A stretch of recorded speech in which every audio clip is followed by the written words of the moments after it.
You two have made remarkable contributions. You mentioned that you were a stake president. You served in a single stake.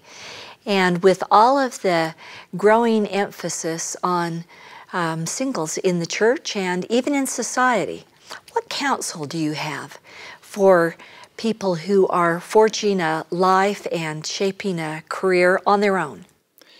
Well, that's a great question, Heidi. You've brought something up that was very dear to me. I actually served as a counselor in a singles stake presidency at the University of Utah and counselor to your brother-in-law, as you know, Brian Swinton, and who called me as his counselor. And then later I went over to my home ward, became bishop, and then stake president there. Those years in the single stake at the University of Utah were very, very informative to me. I think they were probably the most intense church assignment I've ever had outside of being a mission president.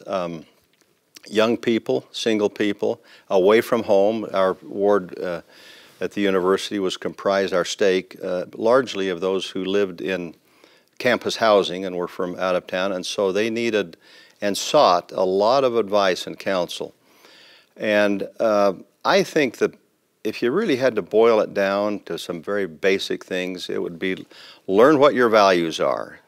Get in the scriptures and listen to the brethren and establish your values and then figure out a way to live by them.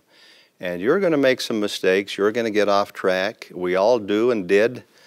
But we, you know, through repentance and through the gospel, there's hope for all of us, and get back on track. And I'm old enough now to look back and just to realize with great clarity that those who have the gospel and the church in their lives are happier.